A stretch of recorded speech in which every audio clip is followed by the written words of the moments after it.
Thank you. Thank you. Thank you. Thank you. Welcome. Welcome to Gen Con. If I haven't had a chance to welcome you to Gen Con personally so far this show, let me welcome you now. Thank you for coming back to Indianapolis to hang out with me. I really appreciate that.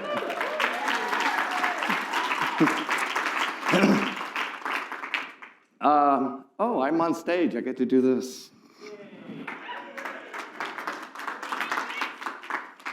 Let me introduce the narrator and the dungeon master. The narrator for this episode, the story that she ran, Satine Phoenix.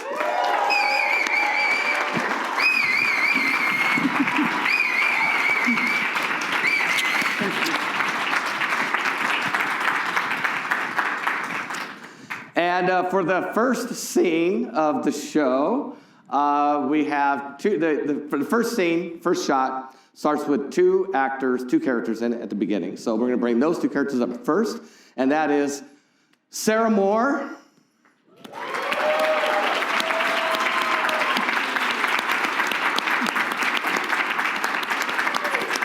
and Gabriel Mondo Vega.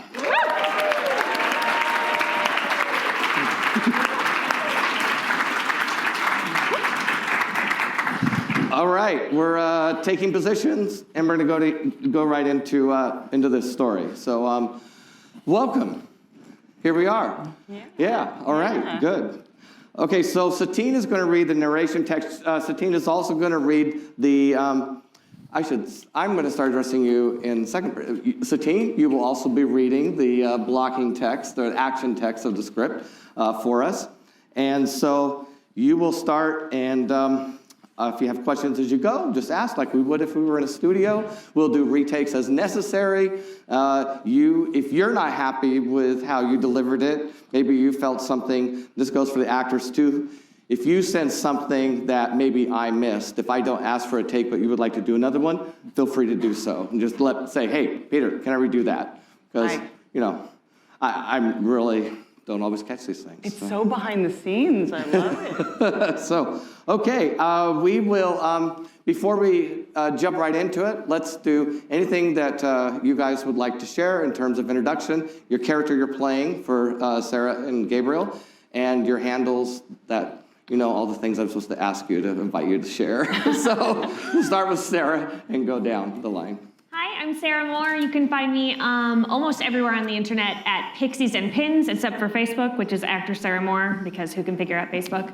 And you should also follow this project at World of Chaldea and all of the places. And stay tuned for season 2 of Actoroke, where I will be DMing. That starts in November. Yeah.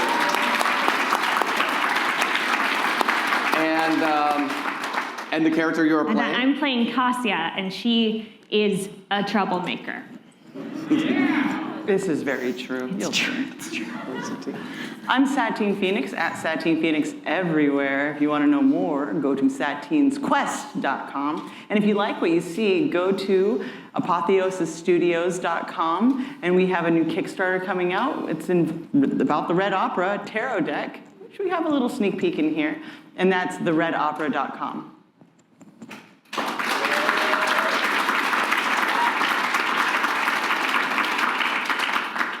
I'm Gabriel Mondo Vega, and clearly I'm in need of a social media coordinator. Please just submit your resumes after the show, all right?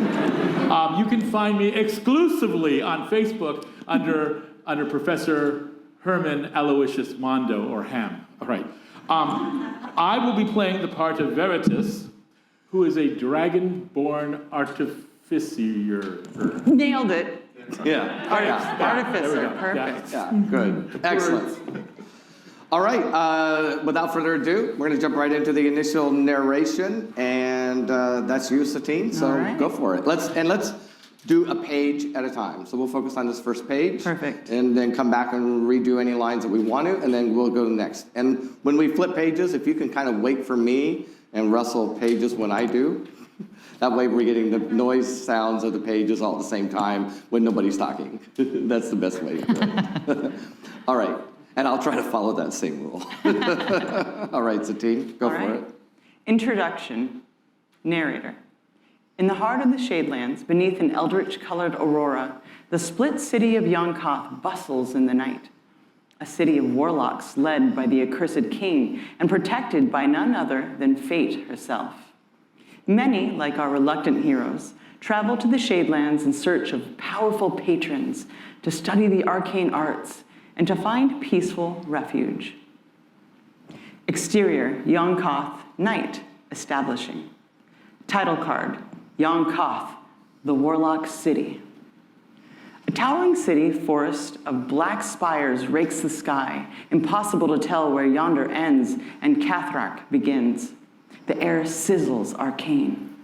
Imps, sprites, fairies, and familiars all abound, roaming the perpetually damp stone of glowing city streets, which reflect the ever-present aurora streaking across the night sky. Evening bells toll. Dong, dong, dong. Exterior, hole in the wall, night. Two adventuring souls dart into a dive bar. Veritas, male, dragonborn, tall, dark, donning a thick leather jacket, brimming weapons, and a bandolier strapped over his shoulder. His scales dance with iridescent rim lighting.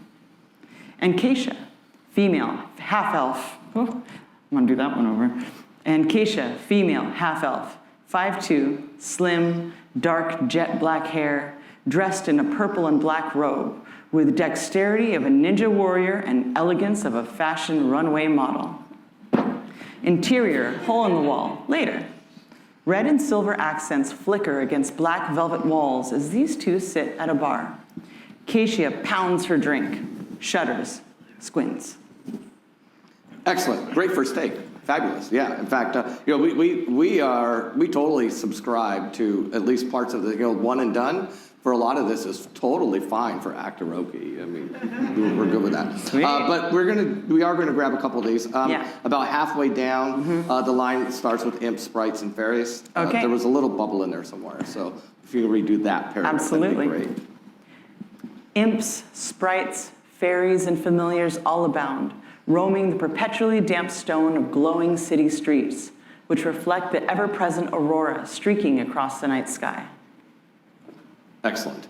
And the line, and Kasha introduction paragraph. And Kasha, female, da-da-da. And Kasha, female, half-elf, 5'2", slim, dark, jet black hair, dressed in a purple and black robe, with the dexterity of a ninja warrior and elegance of a fashion runway model. I'm going to have you do it one more time. All right. I know as much as you want to look at Sarah. I'm so excited. I know, Cool. but you see, when I edit this together, I'm going to be tight on you. And Sarah's going to be off screen, so it's okay. Yeah. And Keisha, I'll do that one more. Yep. And Keisha, female, half-elf, 5'2", slim, dark jet black hair, dressed in a purple and black robe, with the dexterity of a ninja warrior and elegance of a fashion runway model. Excellent. What I want to do next is I want to get a couple of, it's sort of a reaction shot. So Gabriel and Sarah, you can both do this at the same time. I'm just going to take a beat, and you can kind of react to her introducing you. Okay? Okay. Like You want to start off on 2. We're going to do her first, yeah? Okay, sure. Yeah. Okay. Yeah, start off on 2. Who's 2? Sarah. I'm Okay. 2. I'm 2. Let's start off on Nice. Sarah. Okay. Okay, so actually, for her, to set her up, why don't you go ahead and read her introduction again? And yeah, for like the 5th time. No, this is okay. I love it. Yeah. It's just hard not to look at it. Sarah, you Here, it doesn't matter. Now okay, it doesn't good. matter. Here? I'm getting her. No, the one way in the corner where the little light is. Yes. I mean, there are several. This one. Yep. Hi. That was actually kind of dope. That might be the one. That's- Yeah, do that again. Got it. And Keisha, female, half-elf, 5'2", slim, dark, jet black hair, dressed in a purple and black robe with dexterity of a ninja warrior and elegance of a fashion runway model. Good, Peter? Cut. Good. Don't touch the mic, though. Good job, Sarah. We'll fix it in post. All right, let's go to 3. All right, Gabriel, are you ready for the same thing? Yeah, where am I playing to? You're, Back corner right there. With the My arms. left? The one with the arms. Yeah. Okay, got it.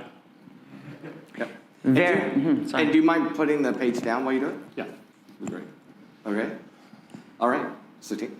Veritas, male, dragonborn, tall, dark, donning a thick leather jacket, brimming weapons, and a bandolier strapped over his shoulder. His scales dance with iridescent rim lighting. Cool. And- Excellent. All right. Thank you. No, it's okay. Sometimes if we get pretty casual in Actoroke, it's kind of like, in a film shoot, it's very important to do the rolling, action, cut, all that sort of stuff like that. We've been doing these over Zoom calls where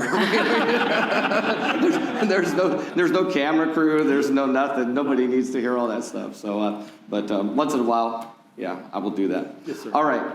That is the introduction to the scenario, and we're going to start the next shot on the next page. We're going to go ahead and bring up our next two actors who will be introduced in this scene. So let us start with coming up, John J. Bishop playing Tillerick.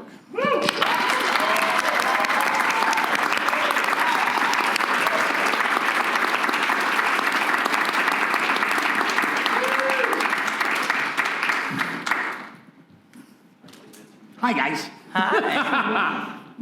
Yes, and also we have also joining us Patrick Keeffe playing Dromedary Steel.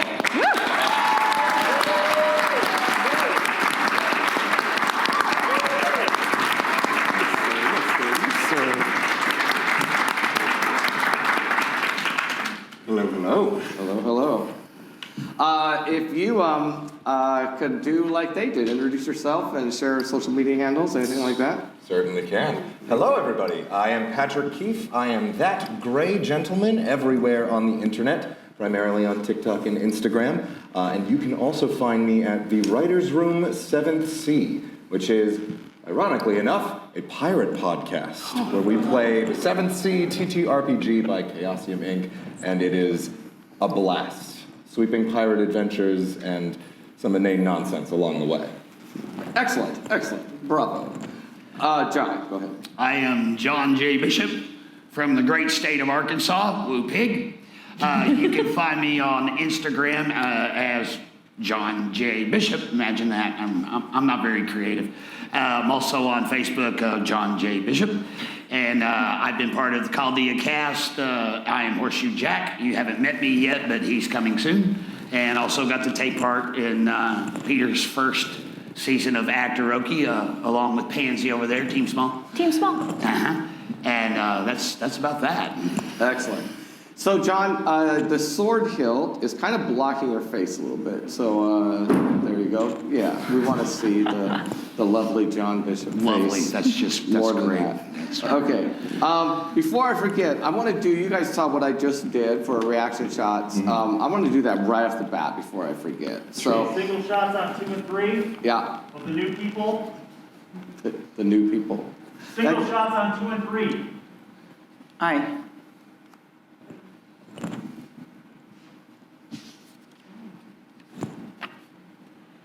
That's the way we can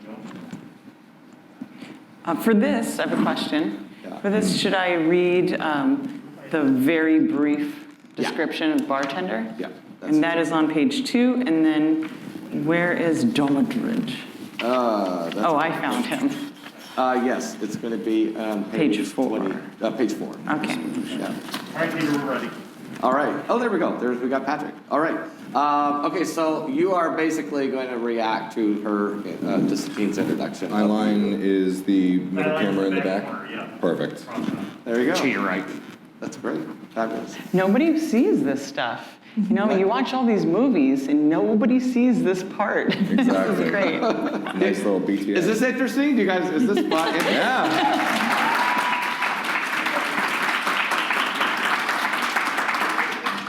All right. Okay, so go ahead, Satine, and the camera's on you, Patrick, and you're reacting to the introduction. So, director, Yes. should I start with bang all eyes shift? And then just read that whole thing? Because I feel like there's a whole lot of reaction that could happen here. Let's see, you're on page 4. Four. At the very top. Dramaturg. But I'm not going to stay on him very long. Okay, got so it. I think just read that paragraph that begins with Dromedary. Okay. Yeah. Domodrid, male, human, long blonde hair and striking iceberg blue eyes, is dressed as one would expect a brazen pirate ship captain should look, as if he wanted everyone to indeed know he was a pirate. Do you mind if I use this pen? Go ahead. That's okay. All right. Well, I don't care if you use Sarah's pen. Go for it. Do you mind if I strike indeed know? That's indeed? fine. Yeah. To know. Yeah. He was indeed a pirate. Perfect. Doing it live, India. Doing it live. All right. So actually, that was just for his reaction shot. Yeah. So Yeah. we Okay, don't have to cool. redo that. Awesome, It but now goes- I have that for later. Yeah, exactly. Thank you. Okay. Can we switch to Gabriel? We're up. Oh, did oh, go. John. Excuse me. That's right. All right. Yeah. The bartender, Tilrek Shalgren, middle-aged human, male, approaches. Excellent. Thank you. All right. So we are going to. Now then.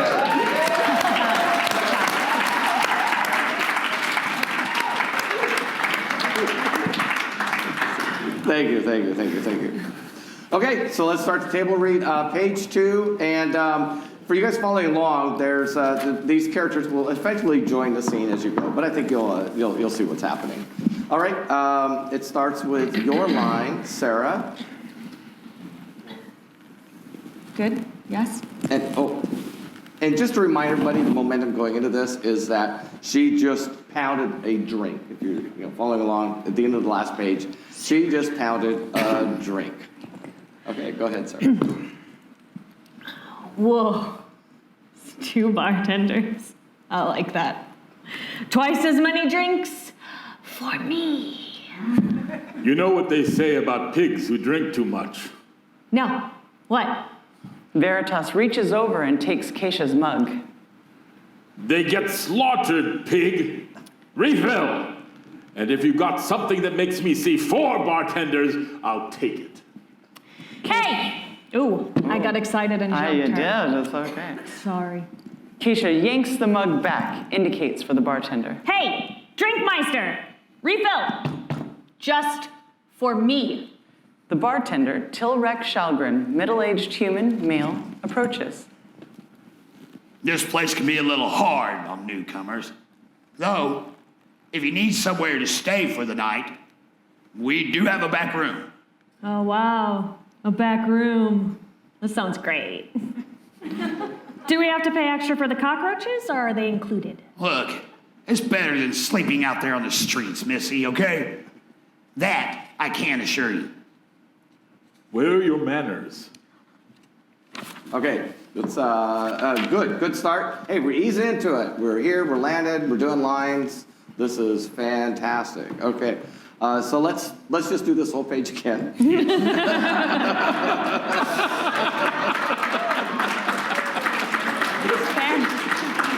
And this is how it is when Back we do to one. Actoroke. We do it the first time. He goes, man, that's perfect. That is great. That's just, we're going to use that. Let's do it again. One for safety. Yeah, just for options, I am thinking, let's see, how to, Veritas, on the line 5, looking at her now empty mug. You got that, right? Yes, sir. Yeah, okay. Let's and to the extent, if you can, are you able to see the script pages? Because they're on the table flat? Or is that difficult? It's difficult. Okay, well, we don't want you to be to have a difficult. Yeah, don't be difficult. That's his job, and I'll keep them as low as I can. Yeah, that sounds great. Or I could do this. No, that doesn't work either, actually. So, yeah, no, it's better that you're up with us and we bring the script pages up as you need. Okay. All right, let's take this from the top of page 2 one more time. Whoa. 2 bartenders. I like it. Twice as many drinks for me. You know what they say about pigs who drink too much, hmm? No. What? Veritas reaches over and takes Keisha's mug. they get slaughtered, pig. Refill! And if you've got me something that makes me see 4 bartenders, I'll take it. Keisha yanks the mug back, indicates for the bartender. Hey, Drinkmeister, refill, but just for me. The bartender, Tilrek Shalgren, middle-aged human, male, approaches. This place could be a little hard on newcomers. Though, if you need somewhere to stay for the night, I do have a back room. Oh, wow, a back room. That sounds great. Do we have to pay extra for the cockroaches, or are they included? Look, it's better than sleeping outside, Missy. That I can assure you. Where's your manners? Paige? Excellent. You guys are holding up real well. Okay, let's go right into the next page. Sarah, your line. Is the room safe? Tilrek jingles 10 pounds of keys hanging from his wallet. Of course. Oh, for a silver. Even safer if you give me 2. Our heroes reluctantly hand over coins. Tilrek Shalgren. I recognize adventurers when they set foot in my bar. As a young fool, though I too was immortal. Seeking fortune and fame, that was until, well, let's just say I'm kind of still inclined to help your kind, within reason. You can start by telling us what was in that drink. Yeah, just spice wine, a little cardamom, just spice wine, a little cardamom and orange peels, Real good. cinnamon, lime, Ooh, fancy. and something secret. Really? What's that? You know, ketchup, mustard, mayonnaise. Really? Oh, No, you friggin' idiot. It is a secret family recipe. I'm not going to tell you. Okay, hold on. Good. Thank you, John. That's great. Let's go back to Satine, the first action text, waste instead of wallet, at the last word. No. Yeah. Okay. Yeah, no worry. No problem. Okay, so we're just going to grab this as a single. Tilrek jingles 10 pounds of keys hanging from his waist. Excellent. John, so this first line of yours, it's a long, line 15. It's a long line, it's an introduction. So the first part is like, say it like an introduction, you know? Bob Hope. Got you. Yeah, sort of thing. And after the as a young fool, thought I too was immortal. What I do is if I want to read part of an actor's line, I will sing it. The reason I do that is so that the actor won't think that I'm saying it the way, they won't get in their head the way I said it and think that that's how they may be, ooh, is that how Peter wants it? Right, so anyway, that's why I do that. Industry term, that's called a line read. Right. If a director does do Yeah, that. it's a line read, and the way you, in my opinion, you do it safely that way. Excellent. All right, so John, this line 15, please. Tilrek Shalgren. I recognize adventurers when they set foot in my bar. As a young fool, though, I too was immortal. Seeking fortune and fame.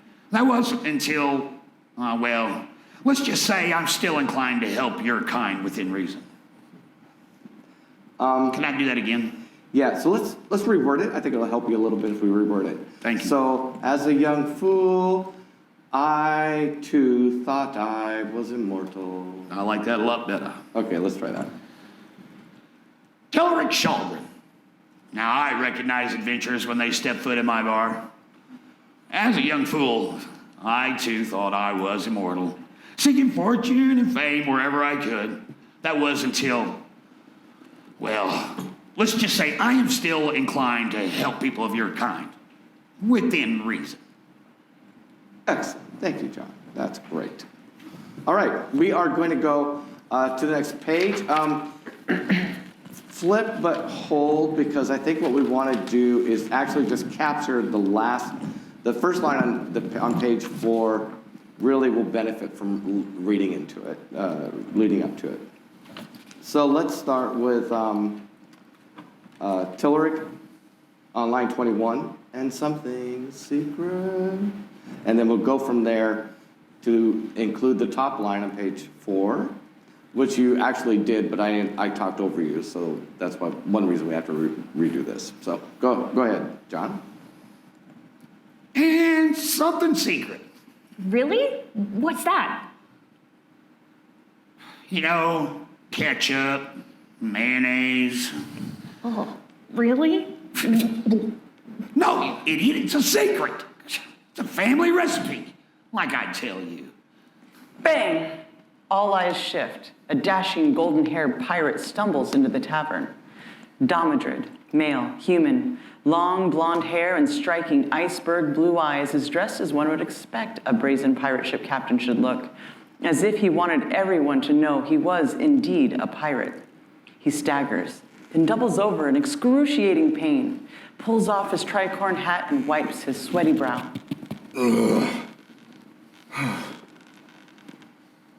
Sir, are you okay? We skipped. We skipped. Okay.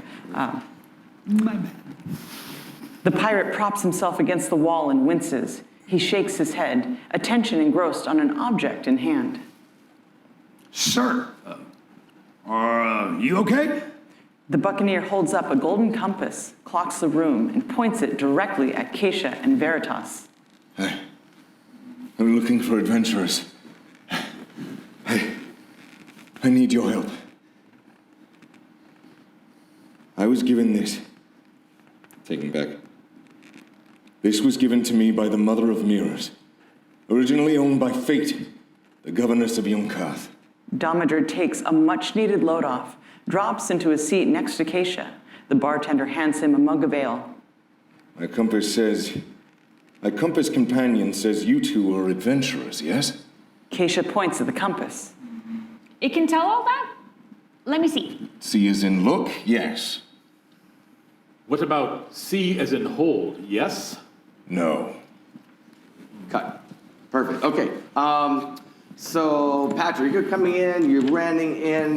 We need some energy, out of breath sort of thing. Some, frantic. You are in pain, but the pain is not really slowing you down. Like you're fighting through the pain, and Got it. And because you have like 2 days to live, so you're in a hurry. If this conversation takes 30 seconds longer than it should, Yep. it could be the end of it. Understood. So, Do you want to take so it from I'm looking for adventurers? let's start with he staggers. Satine. Okay. That action there. Uh-huh. And let's go all the way through to the end of the page. Aye. He staggers and doubles over in excruciating pain, pulls off his tricorn hat and wipes his sweaty brow.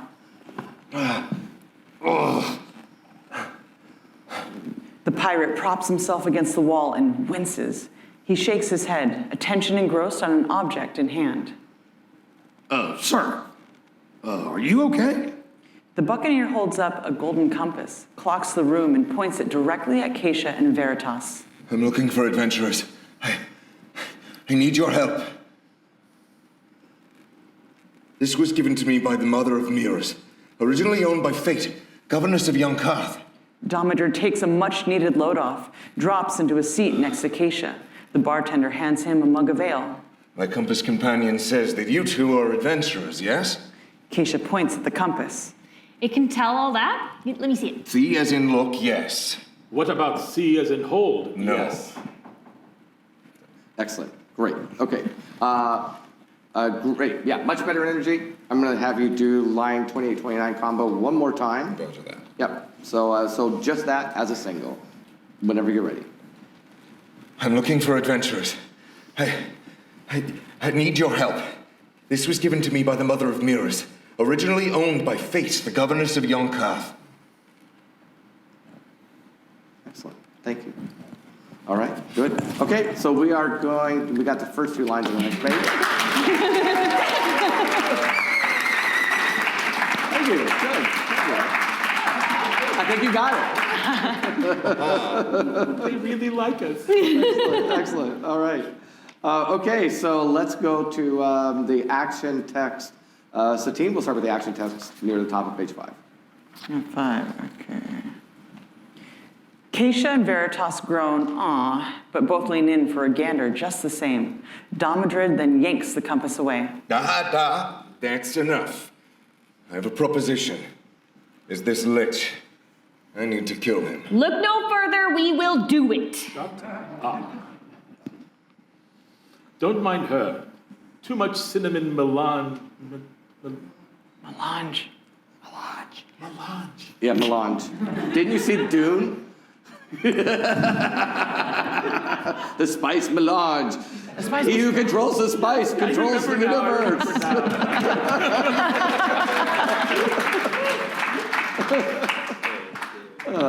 Shut up! There, that felt good. Don't mind her. Too much cinnamon melange, if you know what I mean. Tell us more. It's not just a lich. It's a mad demonic lich. Keisha rubs her fingers together. And the compensation for this mad endeavor? 200 gold is in it for the lot. 200 gold is in it for the two of you. And the compass. You wish. It's one of a kind. Though I'm sure we can work something out. Dragon biscuits. I will not work something out. I want the compass. Veritas leans in toward Keisha. You can buy your own damn compass. Okay, yeah, good. He's very mean to me. All right, so I don't know, dude. I really mean. So we're introducing the lich here at this point. So the villain of the story is being talked about here, foreshadowing what is to come. So maybe like when you talk to the lich, kind of lean into it a little bit. Yeah, kind of lean into the lich a bit, and yeah, I think that would be good. Okay. And let's see what else. And we definitely want to do the part again, line 36 to 38. What does this lich look like again? Yeah. Wait till you see him. Got like big teeth. Yeah, he's got big teeth. Got ears. His skin is not so good. He's got gloves. Skin issue. Like that guy? Yeah. Like that guy right there? Oh, you hurt his feelings. Your skin is beautiful, sir. I think you may have hurt his feelings. Pale and green, just how I like it. Apparently our lich is a little That was sensitive. Mark Meer, everyone. Mark Meer.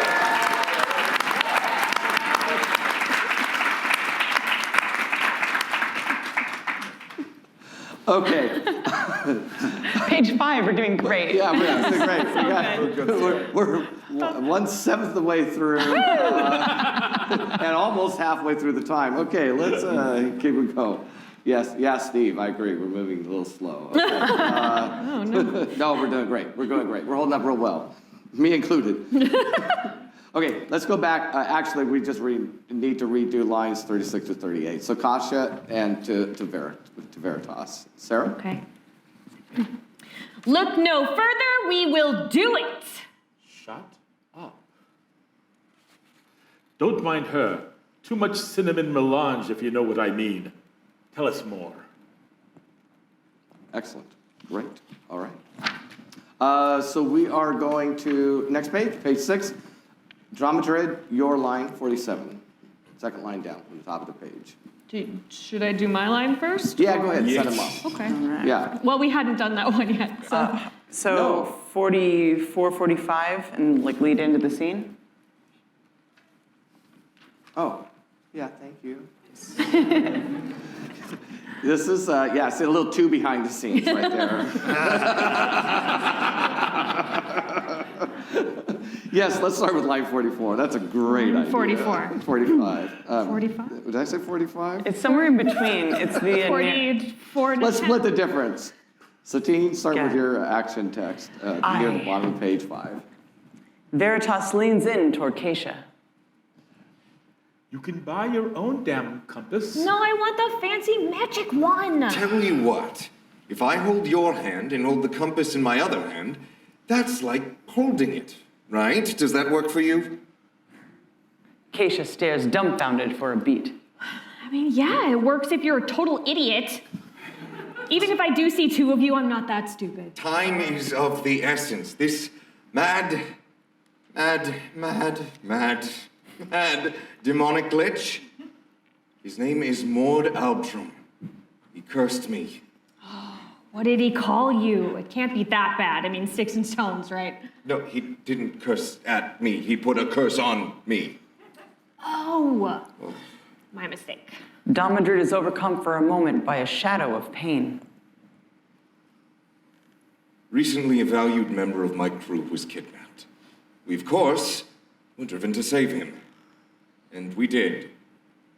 Except one tiny, itty-bitty thing. If it's so itty-bitty, why did you need us? Okay, it wasn't itty-bitty. Wasn't itty-bitty at all. How to say this? Paige? That's good. We're going on. You can just say it. We killed their whole damn coven, all right? There. He starts banging his fist against the table. But you got your crewman back? That's good, right? No, it's horrible. In the process, me, my crew, my ship, all cursed. This compass, it says I have 2 days left to live. We really need your help. Wow, okay. Well, that sounds rather important. So I have a list of demands. Demand. Yeah, a list of demands. First, the cash, obviously, we'll take that. And second, the compass. We already went through that. The compass, I want it, and your hat. I like my hat. Thank you. You know... Now, I would like your hat. That does make me look rather dashing. I'm so appreciative you covered it so. Paige? I think the curse affected his hearing. Will you give the pirate a break? He's about to die. Don't you see? We have leverage. I'm a freaking pirate. How cool is that? Look, he's going to kick the bucket in 2 days. We just bide our time a little, moseying around this here tavern, say, then grab the hat, the compass off his cold, dead corpse. First of all, I'm still here. Oh, yes. And if we kill the Lich, I won't die. Not sure if you quite understand how all this works. If he manages to live, I'll buy you a cute tricorn. I can buy my own damn hat with my own damn stolen money. Veritas puts his hand out to shake. What can we say, pirate? You had me at Mad Leech. The bartender Tilrek approaches. Did I hear someone say something about a leech? Okay. Well, we're to pause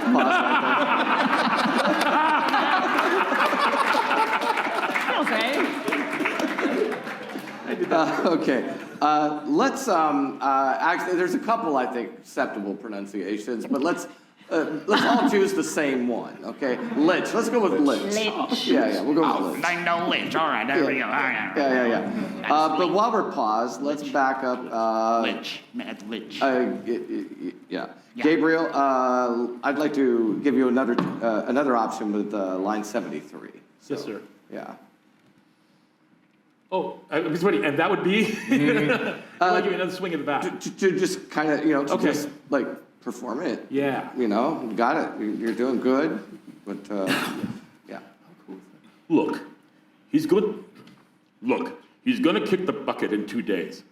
We just bide our time a little, mosey around this here tavern, say, then grab the hat and the compass off his cold, dead corpse.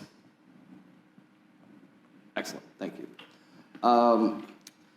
And then line 78 for you, John.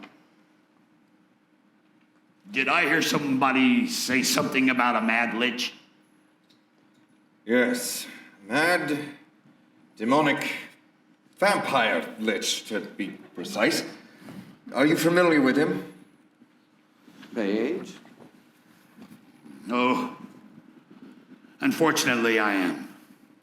He took my one true love, Clarissa, imprisoned her in his foul manner. I would join you on this mission if you would have me. He is a filthy, wretched thing that must be destroyed. Look, everyone, this needs to happen tonight. And should we survive, I will surrender to you my hat. Okay? Keisha smiles broadly. Deal. Something tells me Something tells me we are going to need more than just your enthusiasm to defeat a mad, demonic, vampiric lich. I have a trick up my sleeve. Is it a magic trick? An artifact. Perilous power versus the undead. And hopefully, vampires. We need to pick it up across town. You retrieve the perilous artifact. I'll meet you at the Albatro Manor upon the witching hour. Okay. Okay. Oh, yeah. Do you want me to just... Sorry, That's Satine, okay. I cut you off. Because I can do that and the next one if you like. Yeah, let's do that. So let's pause here for just a couple of retakes. So we are, I think Sarah is going to be looking a lot more towards Patrick than just about anybody else. I wonder if we should put her mic on the other strap. Do you think? I mean, what do you think, Bill? Oh, it's fine. I'm just thinking of when she talks to Patrick, we lose her audio to some extent. Okay. Unless you thought you were getting it clean. I'm just talking about what I heard. But you might be hearing. Peter, there's something I've learned after 20 years in the industry. When the man who pays your bills asks for something, you just do it. Hear, hear! Bill Allen, everyone. Wise man. Okay. I don't know how to feel about that. Okay, let's do lines 86 to set up Sarah's line, Kasha's line 87. Am I pronouncing that word correctly? Albtrom? What the honk? Albtrom. Is that right, Satine? Yes. No. Albtrom? Altrom. Albtrom. Well, I'll be dogged. Okay, whenever you're ready, Patrick.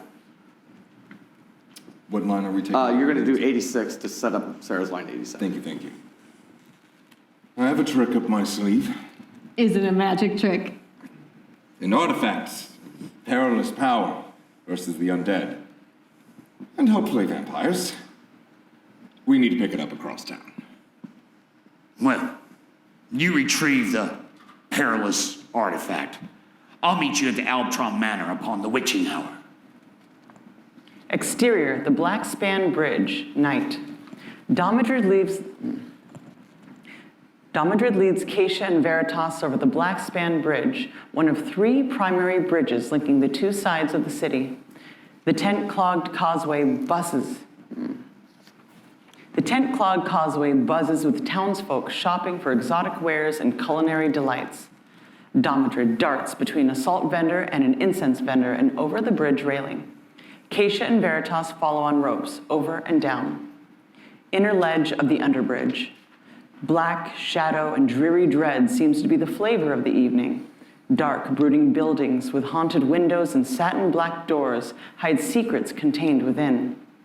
Veritas elbows Keisha and nods at dark, shambling forms moving beneath the bridge along the ledge. Your kind of place. Why are we going here again? Domidrid advances towards a small windowless shop with magpie's curio carved thickly on the door. Herein lies a rare trinket, says an acquaintance of mine who deals in really bold things. An artifact of perilous power that can help us. I'm not really quite sure how. Domidrid raps 3 times on the door, opens, and enters. Sorry, I cut you. I talked over you. So one thing to note is what a couple of you have done instinctively. If you know that you, and Satine did it a couple times here, if you know that you missed the line, You can just give a beat and start the line over. You don't, and obviously if I heard something that maybe you didn't, we'll come back to it that way too. But it'll save us time if you catch yourself, just like you did. So thank you, Satine. Sarah, let's try a different way on line 92.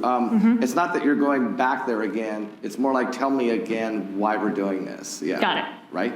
Okay, so go ahead and, Sarah, when you're ready, line 92. Why are we going here again? Perfect. And then, okay, so now we're going to pick up the action text right after line 93. And,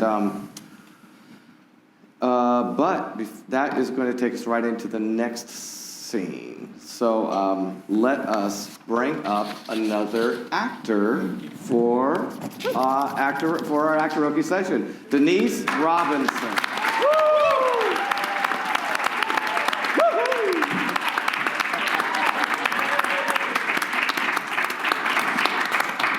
Nicely done. Denise Robinson will, yes, why don't you introduce yourself, your handles, that sort of thing. Thank you.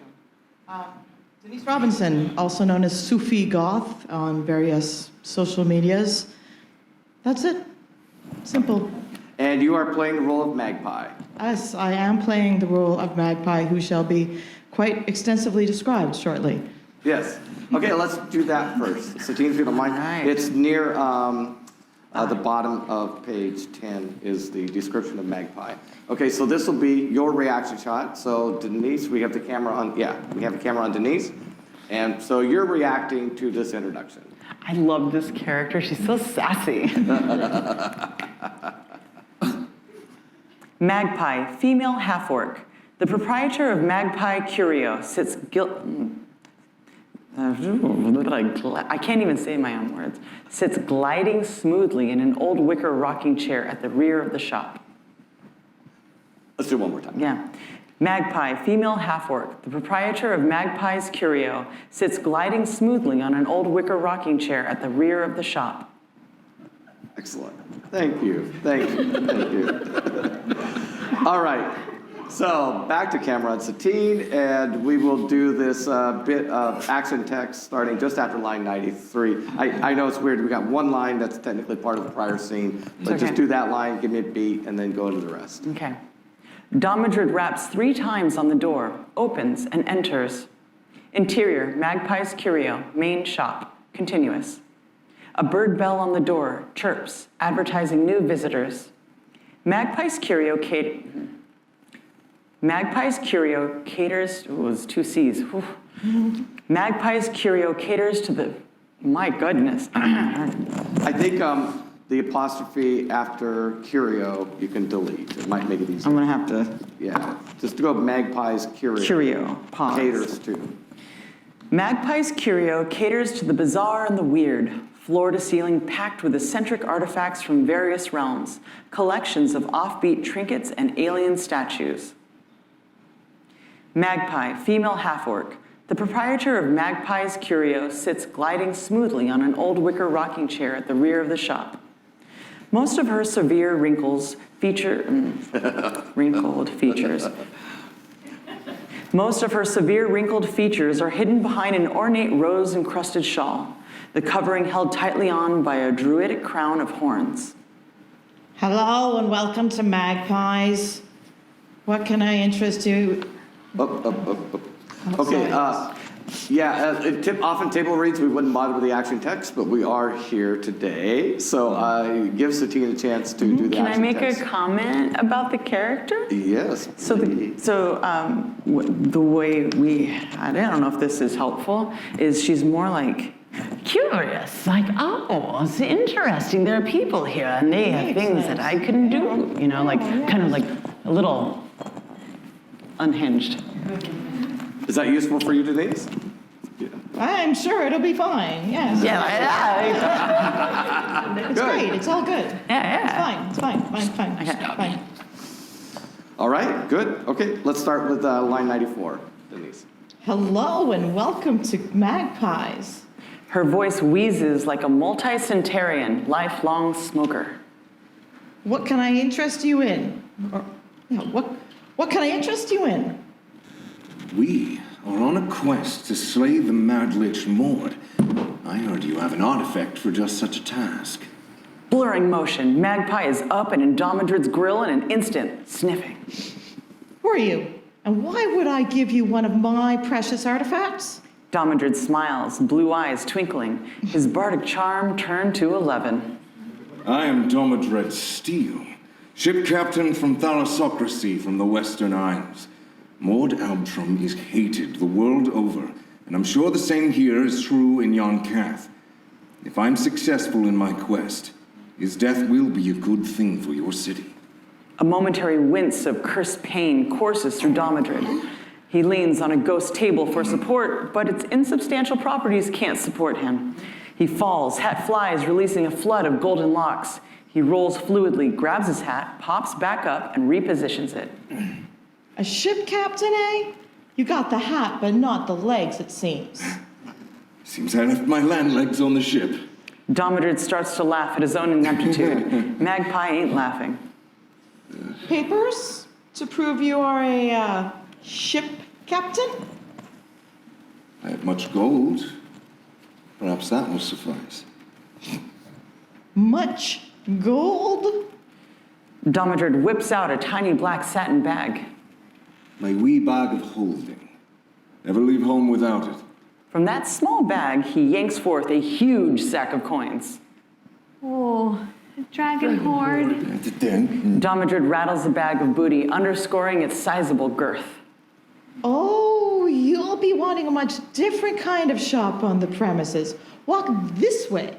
Magpie leads their little troop behind the desk and through a beaded curtain, then up dark, rickety, narrow stairs. They finally emerge in a small armory. Keisha's thievish eyes dart back and forth, the possibilities endless amid the soft glimmer of 1,000 valuable things. Magpie makes her way to a back counter and picks up a dusty, small, gem-covered chest. Okay, let's cut right here for a moment. I want to get one more version on your first line, Denise, the 994. A little closer On the with the mic. Sorry. Ooh. 1, 2. Hello and welcome to Magpies. Thank you. Excellent. And there was a little bit of, on the action, the laughing, I want, instead of laughing during Satine's reading of that narration at the bottom of 11, let her finish, get a clean cut on her narration, and then you can react to it with a laugh. How's that? Gotcha. Okay, so just do your narration line at the bottom of page 11. Page 11, whereabouts? The last narration line on page 11. Ah, got it. Domodrid starts. It all makes sense now. Domodrid starts to laugh at his own ineptitude. Magpie ain't laughing.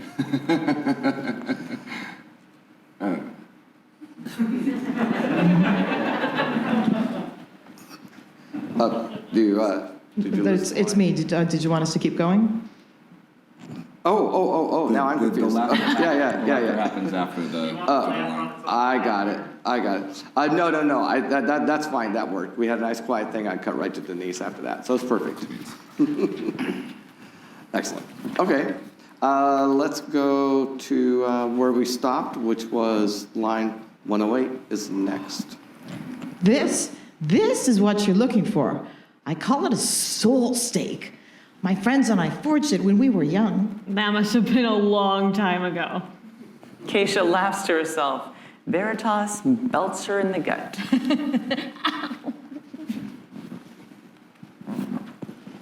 She's like as old as dirt. Magpie opens the chest, revealing a vampire slaying steak, gilded in silver and gold. The heart of this steak is a mechanical horcrux to capture a vampire's soul. It emits tiny streaks of sunlight along its smooth sides. You must place the steak in sun for 1 hour each week to keep the captured soul within. Failure to do so would be bad. She extends the steak to Domodrid, but just as he reaches for it, she quickly nabs it back.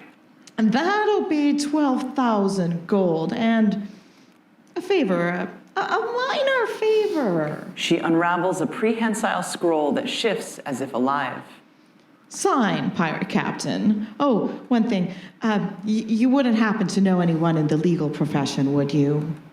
No. She thrusts the document in his face. Excellent. Sign on the dotted line, if you would. Domodrid quickly surveys the parchment. Satisfied, he signs with a flourish. Captain Domodrid Steele. Thank you, Magpie.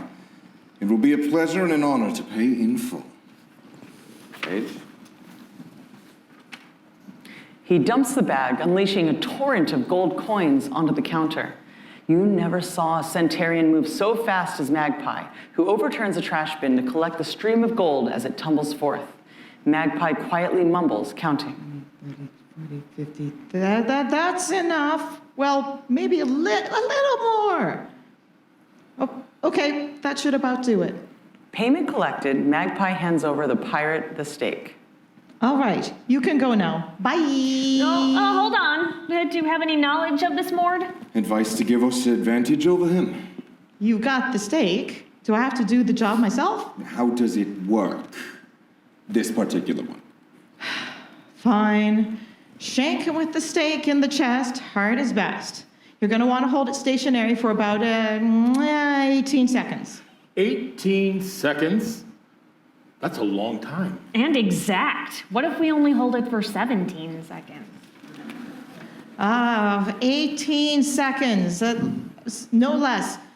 About 3 rounds. At that point, it should suck the soul out of Mord and into the Horcrux. The group stands there, not much else to say. All right, then. Well, nice to meet you. Magpie lets loose a hellish orc growl, then an equally loud smoker's cough in their general direction. Okay, go now. Go. Leaving. The group is out of there like Vladimir. Cut. Excellent. Okay, so, no, hey, it's good. We're rocking and rolling. Steve, I think we're making up some of that time. So, yeah. Okay, do have a couple of things. Top of page 14, the narration there, Satine, I think centenarian. Centenarian. Is that? Aye. And I'm just noticing that now. I think we might have said it incorrectly. So this One is of us- Centaurian? A centaurian. And it's not a centurion. There either. was a centaur in one of my games today, this weekend. So. Centaur. Be really old. It's an orc. It's Any help from the audience? Is centenarian? Centenarian. Centenarian. Thank you. It's like a By the way, veterinarian. feel free to interrupt me, centaur. correct me. Full participation. Okay, centenarian. Okay.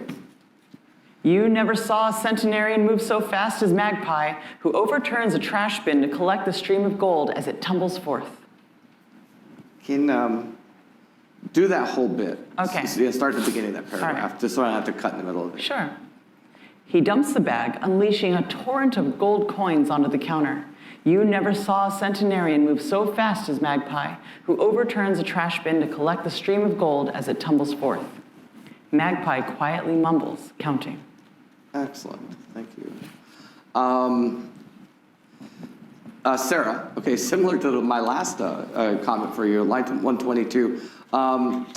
You're not addressing Mord, you're asking about him. And you might have got that. I was a little confused as to it, so I just want another option on this. Oh, I thought I had done it that way. You might have. I'm just not sure I quite heard Yeah, it. no problem. So, yeah. So just that line, if you please. Oh, hold on. Do you have any knowledge of this Mord? You know, you're right. That is how you did it. It and is. Sounds good. Cool. Reinforcing it. No problem. Okay, and then Denise, let's get another take on lines 130, 131, top of page 15. All right. Yeah. 18 seconds, no less. About 3 rounds.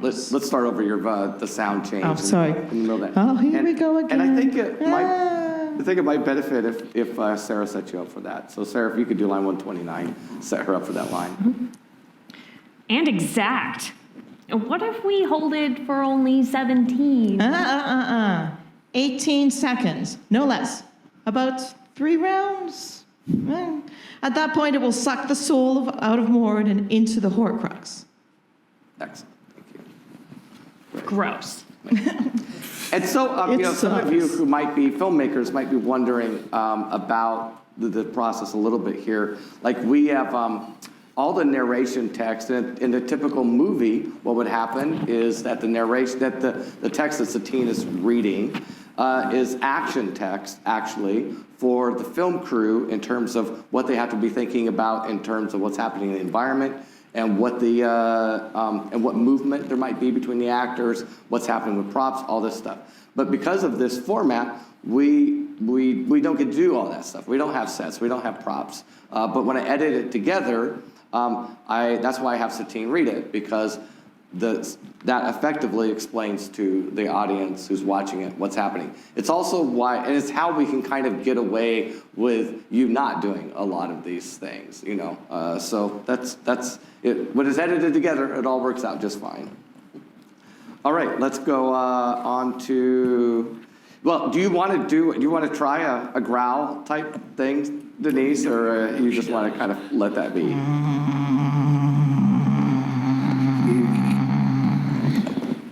All right.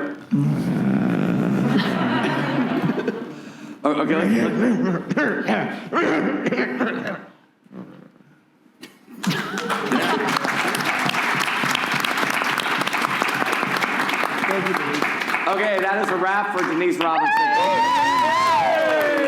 Thank you, Denise.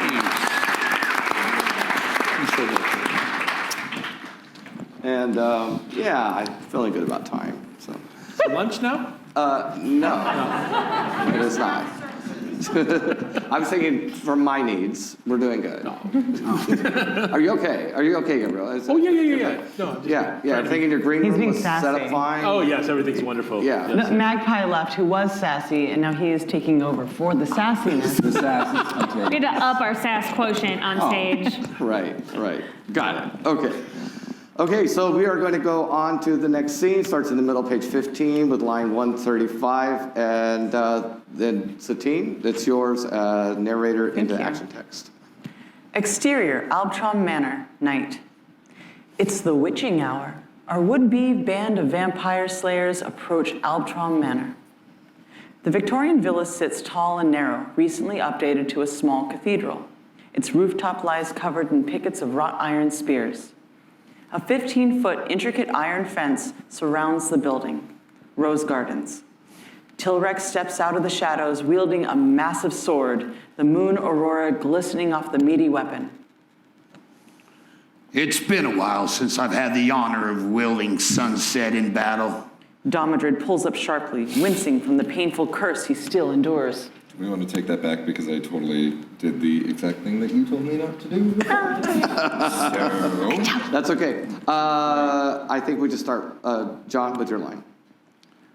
Line 136. It's been a while since I've had the honor of wielding sunset in battle. Domodrid pulls up sharply, wincing from the painful curse he still endures.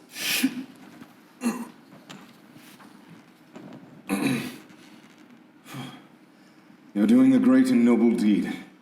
By slaying Mord, you will free Yonkath from a true menace. I have a question, my pirate friend. Your curse, it's not, like contagious, is it? Do I need to, I can't find my mask. I certainly hope not.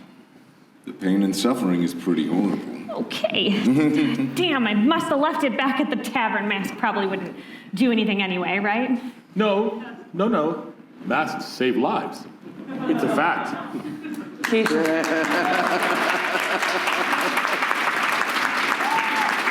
Chaldea PSA. This has been a public service announcement from the world of Chaldea. There you go. Sorry. Wrong one. Okay, so let's start with your action. And that's all great. No retakes up through that section. So go ahead, Satine, with... Keisha sighs in defeat. Look, we've got the stake. It's going to be awesome. Okay. What's the plan? Frontal assault. What? Hold on. Go through the front door and announce ourselves? You really do work on a ship. And what? The four scan the estate for possibilities. You see those small windows? That's our entry. You are the rogue. Keisha scrambles nimbly over the fence. The others follow, but not so nimbly, ripping clothing and lacerating skin and scales while making a terrible racket. And you are going to wake the dead. Glowing yellow eyes move close. A giant six-legged panther with tentacles slinks out of the shadows, hissing, revealing gruesome set of teeth. Everyone should get ready to stab some Cthulhu kitty. The displacer beast lunges. Keisha brandishes her boomerang, flings it. It smacks the cat flush in the eye. Veritas charges the beast, casting branding smite and attacking, striking it in the neck. Domodred attacks, impacting with his sword. The beast attacks Domodred, landing squid tentacle spikes to the face. Oh, nasty. Ooh, looks like I'm gonna get that hat sooner than we thought. Veritas ducks the creature's foray. Keisha sneak attacks from behind, causing the beast to howl. Domodred stumbles into a post. Oh, he does stumble into a post. Not as in post-production. Not post-production. Domodred stumbles into a post, driving the spikes further into his face. He howls. Veritas pushes the action, striking the beast savagely again, and casts Tasha's caustic brew. The displacer beast recoils, its flesh and bone melting into a liquid, stewy wax. Undeterred from spike and face, Domodred somehow presses on and casts vicious mockery. You just had to go the mean route, beastie. We could have been friends, buddies, pals. Give you back rubs, get you tripping on catnip. But no. What do? You attack my friends. Shame. Shame on you, pussycat. The beast whimpers and attempts to slink away. OMG. You shamed the creature? And it is working. Nice. Keisha finishes the cat with a sneak attack, coup de grace, and over-the-top chop to its remaining good eye. The creature falls dead. Dead kitties aren't much fun. I feel like that could be the title for a song. I know, right? At the same time, above, a dark form appears at a window backlit by a dancing light. Keisha and Domodred jump behind the displacer beast's corpse. Veritas turtles in place, hiding beneath his dark scales. A number of figures, human, move toward the window for a moment, then retreat. Keisha and Domodred peek up from behind the beast. Veritas unturtles. Stick to the plan. Keisha climbs to the upper window, followed by Domodred, Veritas, and finally Tilrek, and slide quietly inside. Good, cut. Okay, we're gonna go back and pick up a couple of things. So, Gabriel, you had an interesting thing with a gun coming out. That's great. I think you might have blocked the camera on Satine when you did it. Oops. So what I'd like to do, no, it's okay, because you did give me a good idea there. I do want to do the thing with the gun, but I just want to do them separately, because I can just cut them together. So let's, Satine, if you don't mind, rereading. I'm not quite sure where that happened, so just reread all the action text between lines 151 and 152 for me. Sure. And then we'll come back and just do a separate camera shot of Gabriel with the gun. Cool. Okay. The displacer, so dry. The displacer beast lunges. Keisha brandishes her boomerang, flings it. It smacks the cat flush in the eye. Veritas charges the beast, casting branding smite and attacking, striking it in the neck. Domodred attacks, impacting with his sword. The beast attacks Domodred, landing squid tentacle spikes to the face. Nasty. Excellent. You said you're dry? Do you need some water? You okay? Oh, I'm in between, yeah. I'm good. Here we go. Listen, anybody like to take a little water drink right now? It's good. I left mine on the Brewed table. water. Could someone... Here. Anybody want a reverse pee break? Filling it It's up. on the edge of the table. I think they're going to bring it to you, Gabriel. Okay. Yeah, there was one on the edge. I need a water. Nice. God. We Okay. need a water fellow. Yes, yes. This is exactly like in the Yeah. studio. Wait, Actor yeah. needs water. Jamison Stone, handsome water gentleman. Yes, indeed. Yes, indeed. Yes, I do. Thank you. I could use water, please. Do we have more water? Who needs one? Anyone? Here. Give me. Pick me. Why is there not water in my trailer? Me. Thank you. All right. So how many people out there watched us on Thursday? Oh, wow. All right. Nice. It was great. Just like by applause, how do you like the edits? This is, we're narrowing it down, but now you can see how it's totally different. What do you think?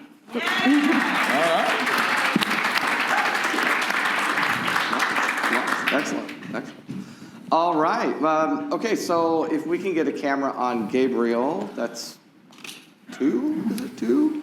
Do you mind if I take the vicious mockery line real quick? Just a second. I'm going to just Oh, catch this with Gabriel. Okay. So yeah. So Gabriel, just when you're ready, just do this. There's not going to be any audio with this, so don't worry about making noise or anything. But just go ahead and do something with your weapon. Can I stand it as well? Or should I think sit it'll take seated? you out of shot. We're all framed for your Okay. We're all framed from where you're No problem. sitting. So let's not do that. Can you read that for me? Where? Veritas charges the beast. Yes, absolutely. Thank you. Ready? Yes. Set. Veritas charges the beast, casting branding smite and attacking, striking it in the neck. All right. Good deal. Thank you. Okay, and we will also have art to cut to by Tanel Lovett. Who is here? Team Canal. Yes. Okay, so which part? The vicious mockery line, if you don't mind. Oh, yes. Do you have a line number? 153. Thank you. See, yeah, we're all. You see, I also have not had much time with the script. That's Actoroke, guys and gals. It's the fun of it. Okay, so yes, absolutely, by all means, line 153. You just had to go the mean route, Beastie. We could have been friends, buddies, pals. Give you back rubs, get you tripping on catnip, but no. What do? Attack my friends. Shame. Shame on you, pussycat.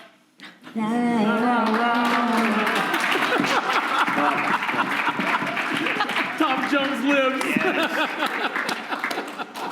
Nicely done. Thank you. Okay. OMG. Okay, we are going to continue on. I'm just seeing where. Under 159, I believe. Yes, we are on 159. I'm just looking ahead to when we will have Brug. It's not quite yet. Okay. So let's go ahead. Start with. We did line 159 though. But we start with the action text, the slug line just below that, Satine, Aye. and then we'll go on to the next page. Interior, Albatro Manor, continuous. Boring, nondescript bedroom, nothing to see here.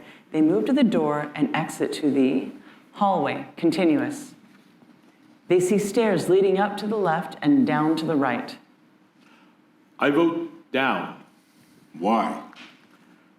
Where would you put cargo in a boat that should not be in the sun? In the cargo hold. Bingo, Captain. Down. Something catches Keisha's eye. She swivels. Shit. 6 vampires stand before the stairs, arms crossed. Where's your boss? Oh, boys, how convenient. Dinners come to us for a change. The vampires... Sorry, that was really... So what just happened here is we didn't have this role cast. It's just one line, so I read it, and Do you mind if I read it? you want to read it? I want to do like my dungeon master voice. Yeah. Yeah. What do you think? Should we let Thanks. By all means. Where's your boss? Ah, boys, how convenient. Dinner's come to us for a change. The vampire squad surge. The sound of running feet shakes the floor above, sending dust falling from the ceiling. Our heroes retreat back into a bedroom. Keisha finds a dumbwaiter elevator. Hey, since you're paused, go ahead and start back at the sound of running feet. Okay. Sound of running feet. I think if you put a comma in your mind after the word above. Above. Okay. All right. The sound of running feet shakes the floor above, sending dust falling from the ceiling. Our heroes retreat back into a bedroom. Keisha finds a dumbwaiter elevator, empty, and scurries down. Domodred follows, casts Featherfall, and jumps headfirst. Veritas, feeling much too large for the narrow shaft, casts Featherfall and jumps headlong out the wind-spraying glass. Tilric goes down. Okay. Tilric goes the dumbwaiter. You're right. Let's add the word down there. I think that. Goes down the Tilric goes the dumbwaiter route and plummets. That actually makes sense. Oh, okay. But can I say it? That's the hard part. It's the W's and the O's and the Oo's. It's rough. It's rough. That's a good vowel movement. That's really good. What? Vowel movement. Tilric goes the dumbwaiter route and plummets. All right, good. Yeah. Yeah. I think that all worked. Yeah, good. Yeah. All right. Yeah, thank you. Yeah. All right, next page, top of page 20. Is this a good time to bring in? Yes, I think this is a good time to bring in Blurg. This Blurg is happening soon. All right, David Baxter, front and center.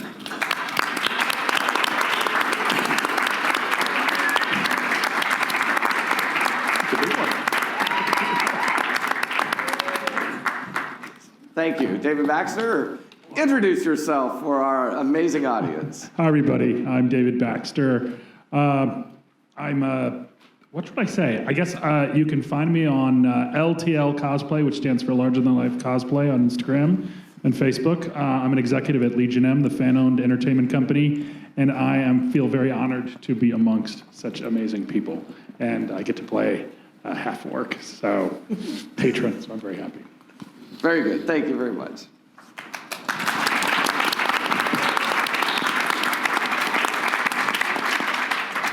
All right, we are starting the new scene. It's top of page 20. And boy, Satine, you're getting a lot of work today, are you? I love it. Are you kidding? I'm a dungeon master. This is what I do. Yeah. Exterior, of course, and that's when I bumble. All right. Exterior, Albatro Manor, continuous. Wide, the vampire conclave comes Wide. The vampire conclave comes alive with hissing vampires, the sound of commotion, running, and calls to action. Wide. The vampire conclave comes alive with hissing vampires, the sound of commotion, running, and calls to action echo from every corner of the villa. Interior, Albatro Manor, kitchen. Veritas enters the room from a ground floor window to find old decayed corpses stacked in the corner and human bones littering tables. The Dragonborn sniffs, spots a stone stairway opposite himself, makes a beeline for it, and heads down. Dumbwaiter cellar room, moments later. No worse for wear, Keisha, Domodred, and Tilric brush off a few minor scratches and bruises from their hurried descent. They gaze above at the rafters. Which thrum with the sound of running feet. Then, Veritas enters at a run, now followed closely by a gaggle of vampires. They are coming. I'd say they're already here. Vampires scurry out of the dumbwaiter, giant, fanged cockroaches hissing, hungry for blood. Seeing that they are surrounded, Domodred casts motivational speech. This reminds me of the time at sea, waves crashing around the bow, the stern, the mizzen, the galley, the jib, tiller, waves all crashing. A giant squid wrapping its tentacles around the bow, the stern, the galley. What is your point? The point is I'm still here. We can do this, team. The vampires surge like a wave upon the shore. Hey, I'm sorry, friends. I must sit this one out. With supreme sneak, Keisha steps into shadow, avoiding the onrush. The other three fall beneath the scratching, clawing, biting. On Tilrek, fending off vampires on all sides. Damn it! I didn't want to have to do this. His eyes explode green nimbus fire. Blur, the Black Hand. I call to thee, my patron. Time stops. Really stops. All the vampires freeze in the midst of what they were doing, climbing, jumping, thrashing, biting. Our heroes, however, are not time frozen. Ah, Tillerek, I see you brought friends. Blurg, 10-foot hulking gray half-orc, materializes, glowing emerald ember eyes, sharp-toothed grin, and a vicious scar digging deep into the left of his face, brow to jaw. All right. What do you need this time? This is my patron. Request what you need from him to get us out of this predicament. I shall pay your debt later. Look, we're surrounded by vampires. Rid up these pesky bloodsuckers, and I'll be forever grateful and proudly assist Tillerek in his debt payment to you. What do you want for as far as that last line? Because the wording's just a little awkward. Love this bartender. It's like love in the moment. Like, you know, Tillerek is a bartender. Gotcha. Yeah, and so it's like, wow, that's a hell of a bartender. Gotcha. He summons this guy, does a time stop. You know, that's pretty cool. But hey, since we're paused, let's grab a couple things. The okay, Satine. There was a little cutout on the audio of just after line 175. Your narration. Time stops. No, really. Like totally. Do I have to say like totally? No, you don't. Awesome, thank you. Just how about just take out the word like, or come up with something else. Okay. Yeah. What do you think works? Go for it. Okay. Time stops. Really stops. Great. Perfect. You want me to do the whole thing? No, that's fine. And then, and the last action line on this page, Patrick came in a little early, and I think. Yes. That's okay. So, yeah. Domodred bows. Excellent. Oh, yeah. Excellent. Well, in your instincts, we're right in the sense that in some of our recordings, if I had time, I would have gone through and deleted certain action lines because they're just informative on the performance, and that was a good example of it. But I do not want to cut off. I'm in keeping. It's all good. We're keeping them all. It's so exciting. Okay, so let's do. So, and I think that. Pause for airplane. This is what we do in LA. Yeah. You actually have to pause because usually you film in Burbank and it's like right next to the airport, so that noise is something that we would normally pause for. And while we're waiting, so we're going to do line 179 again. So, Patrick, this moment. All right. Good. Yes. Look, we are surrounded by vampires. Look, we are surrounded by vampires. Taking it back. Look, we are surrounded by vampires. Rid us of these pesky bloodsuckers, and I'll be forever grateful and proudly assist Tillerek in his debt payment to you. Oh, love this man. No? Love this bartender. Go ahead and do it one more time. Yep. Look, we are surrounded by vampires. Rid us of these pesky bloodsuckers. No, I got that right. Crap. Yep. That's the worst. That's okay. the worst. Guess what? Once you get it perfect, you'll never have to say this line. It's just getting it perfect that matters. Blurk, we're surrounded by vampires. Rid us of these pesky bloodsuckers, and I'll forever be grateful and proud to assist Tillerek in his debt payment to you. Oh, I love this bartender. Blurg sighs, then closes his eyes for a beat. Then a beat later, his stomach rumbles, and a beat after that, Patron's boon bestowed upon us all. Blurg coughs up green smoke again and then pukes into a hand glowing green pearl, which he Blurg coughs up green smoke again and then pukes into hand a glowing green pearl, which he tosses to our pirate. When time resumes, crush this pearl, and it will free you of this nuisance so that you may retain your blood, if just momentarily. Montage of Blurg handing out requests. He imbues Veritas' weapon with radiance as Keisha looks on with envy. We'll take some of that if you don't mind. Blurg likewise imbues Keisha's boomerang with radiance, which soon drips green goo glow. It's like the same, but different. Radiance and acid. Now Veritas looks on with envy. Hey, Sucks to be you. now I'm going to sit back and enjoy the spectacle. He snaps his fingers loudly, and the crew are back in action. Cut. I think that is a wrap for David Baxter. Thank you very much.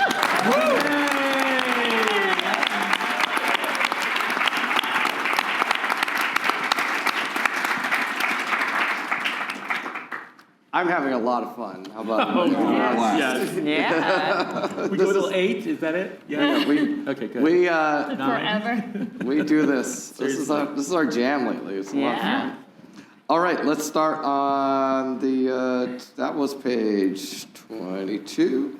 So let's go to the top of page 23. And Satine, of course, you are doing a lot of the heavy lifting here, so glad you like it. Yeah, I thought, everyone was going to be fighting, and then we was going to, throw fake blood out. First 3 rows are splashed. We just got the script last night. A girl can dream. I know. Okay. You can still throw fake blood out from the table. Why's it gotta be fake? No. Each one of these little ideas adds like 10 minutes. Or more. So, no, we're not doing any blood work. All right. That's a letdown. All right.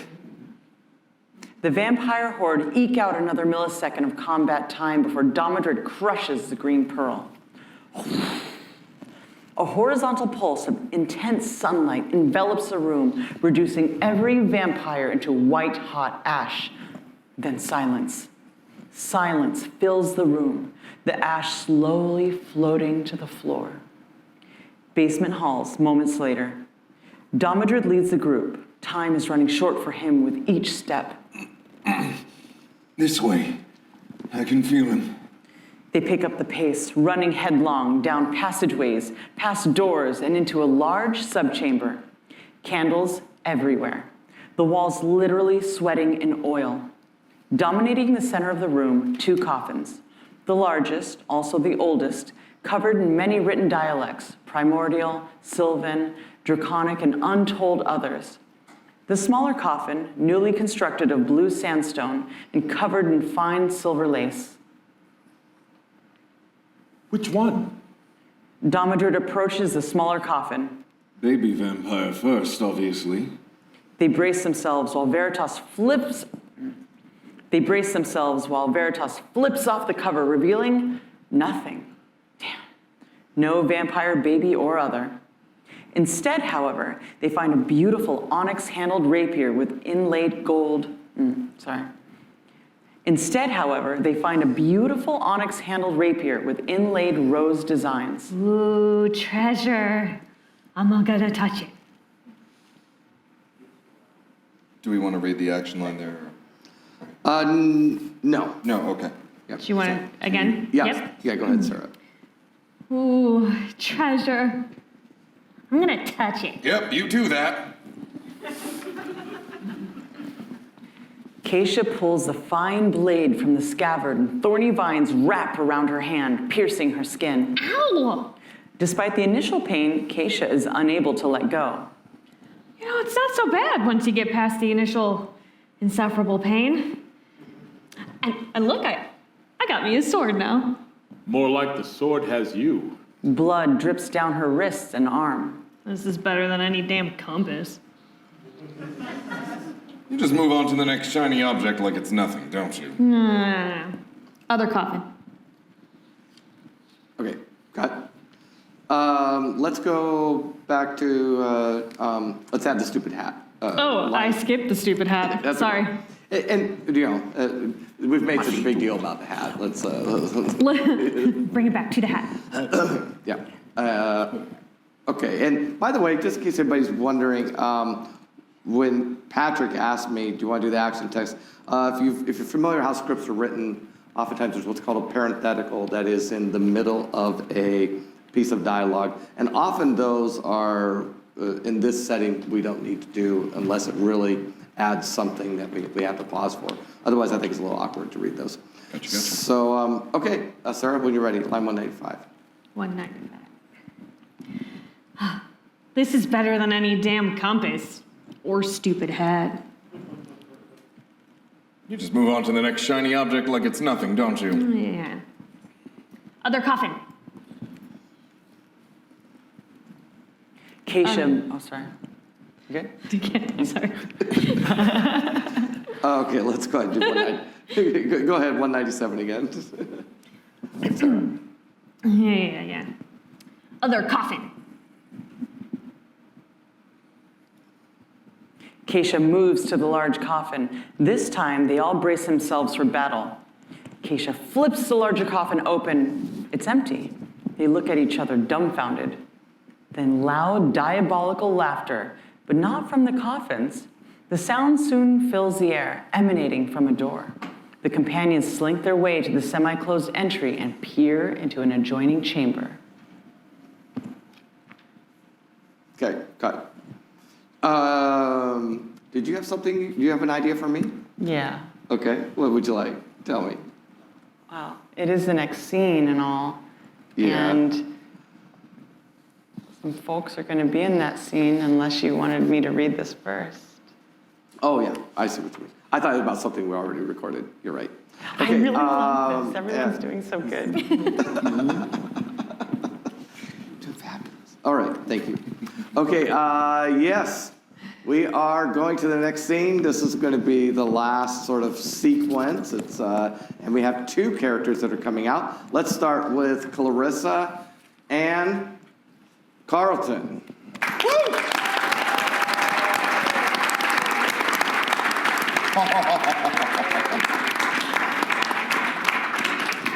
And wait till you see this. We have a lich here. Mark Meer is going to play a lich. Wait till you see this. This is great. It's a surprise, Gabby. Yes.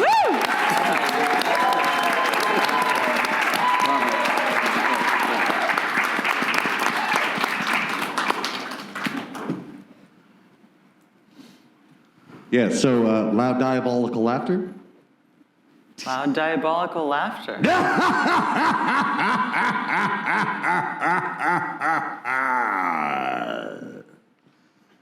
Nicely.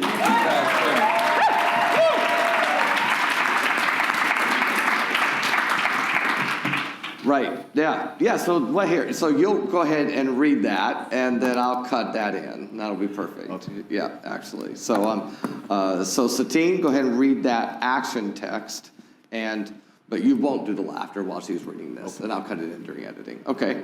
So go ahead. So go back to the loud diabolical. Would you like some laughter once the narration is done? What? Yeah, sure. You bet. Yeah. Okay. Yeah, go ahead, Steve. Then loud diabolical laughter, but not from the coffins. The sound soon fills the air, emanating from a door.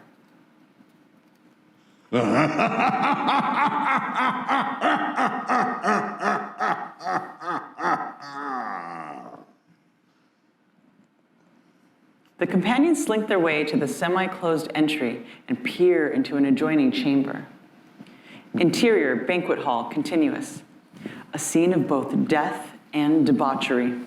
Corpses, some recent, others desiccated, piled high in the corners. Others at near center were a black Gothic 15-foot table illuminated by an elaborate crystal chandelier rests. 2 vampires, a lord and lady, sit together at one end of the table surrounded by a smorgasbord of human cadavers. I would like to read that one over, if that's okay. Yes. I said it, yeah. All right, go ahead. 2 vampires, a lord and lady, sit together at one end of the table surrounded by a smorgasbord of humanoid cadavers. Great. And I forgot to invite our 2 new guests to introduce themselves. So, Anne, please. Hello. Hello, I'm Anne Carlton. You can find me on Instagram at Anne Carlton Fantasia. And you can also see me in the previous Actoroke cycle playing Sally, a very, very nasty goblin. Socials? Anne Carlton Fantasia on Instagram. All right, Mark? Hello, I'm Mark Meer. I do voices in video games, and I also play RPGs. I'm doing the second one right now.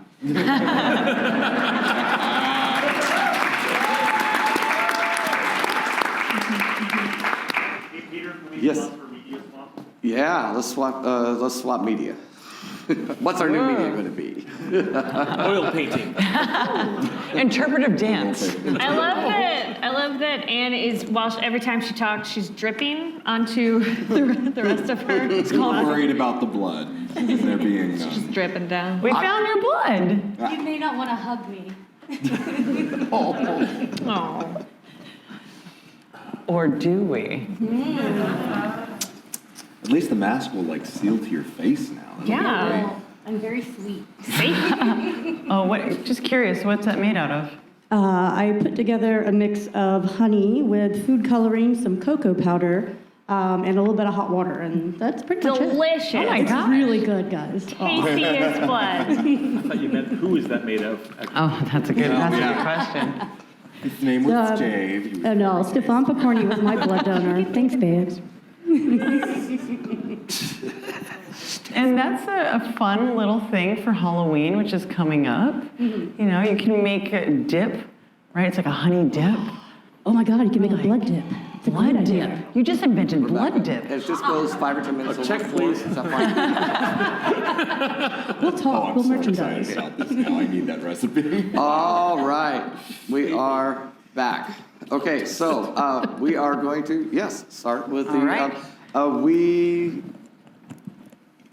also, I didn't get the reaction shot on Dave Baxter because I didn't do it first. So, but let's do those now before we forget. Okay, so Anne, and we'll do it with Anne first. So that's starting on camera 2, I think. And what we do is Satine is going to read the description of of this character, and while she's reading it, this is kind of like you can have sort of a hero shot moment here. You can look at the camera while this narrator is talking about you. Does that make sense? Sure. Which one is camera 2? Far left. Okay. Hold on just a second. We'll be able to. Was that it? No, hold on a second. We'll be able to see it in a minute. There you go. Okay, so that eyeline looks right. Is that correct? Yeah, that's good. All right, okay, go ahead, Satine. If you can read that, be good. You found it? Yeah. All right. The lady of the manor, Clarissa, female half-elf, dressed in a white velvet gown stained in splattered blood, finishes feasting on the exposed neck of a young man. Yeah, I think we got it. That's good.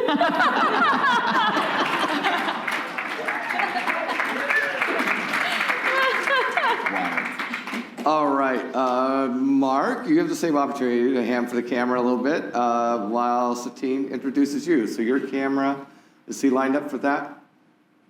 Is that good? Yeah, there we go. I think that's right. Very lichish. Bill, Ooh, agree? yeah, the lighting's excellent. All right, that's it. Go ahead, Satine. So spooky. Okay. The Lord, Mord Albatro, mad, demonic, lich vampire, dressed in blood-soaked raiments and blood cloak, finishes off a cup of blood wine, then laughs.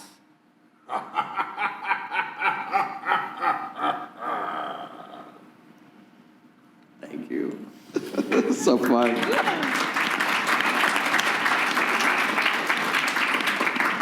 All right, back to normal mode. Satine, starting at the top of page 25. Is that right? Yeah. Okay, good. All right. I have a question for you. Yes. Should I pause for a laugh in this one? For Lord Albatro?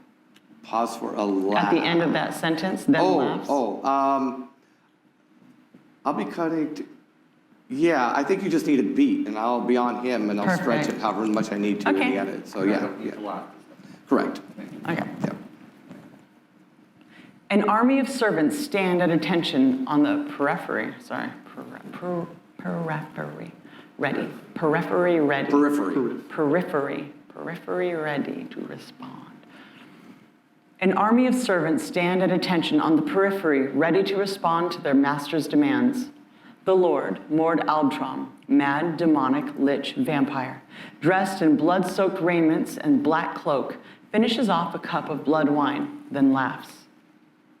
The lady of the manor, Clarissa, female half-elf, dressed in a white velvet gown stained in splattered blood, finishes feasting on the exposed neck of a young man.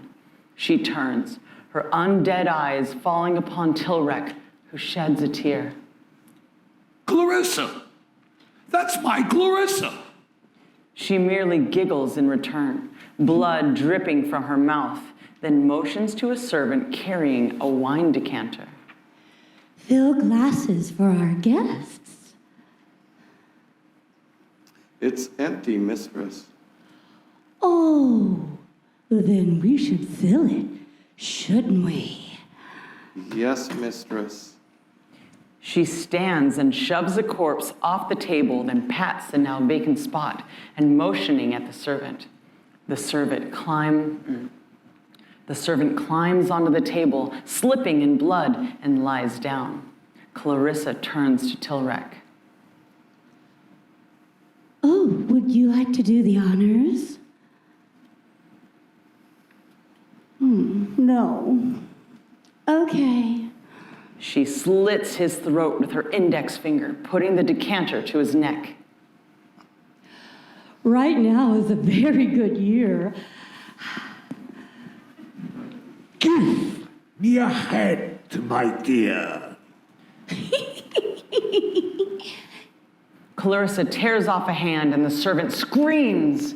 She French kisses him quiet and bites out his tongue, then hands the hand to Mord on our companions, completely and utterly horrified. Okay, let's pause there. Yeah, let's do a little bit of a reaction shot. So give me on the left side, like camera 2, right? And so, no, what I want to do is I'm going to get a close-up of all the 4 player character actors. So you got Sarah and Patrick in the camera now. So Sarah and Patrick, just like look at the camera and just do the like that. Okay? And go when ready. Seems like your girl's chosen a different path, friend. Oh, this I just want the reaction shot. You got it. Okay. So let's do that one more time and make it bigger, Patrick. So we yeah. So and go. How about Patrick? I think it would help maybe some arm movement, some hand. Sure. Yeah, some like something I don't know. All right, ready and go. Perfect. Okay, so now John and Gabriel, we're gonna do the same for you. If we can switch to them. And go. Okay, that's good. I like that bit at the end, John. Get to it, but get to it faster. Okay, and go. Oh wait, do you want to have glasses on or off? On, so I can take them off. Go ahead, take them off if you like. Oh. Or what? No, I want to be able to react by taking my glass. Oh, I got it. Yeah. Perfect. Okay, great. Ready? And go. Okay, good. Great. Got it. Thank you. Okay. Yeah. It was good. Great.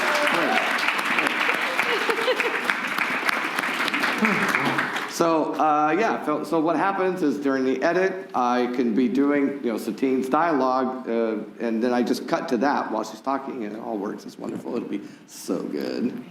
Okay, now where the hell were we here? Okay.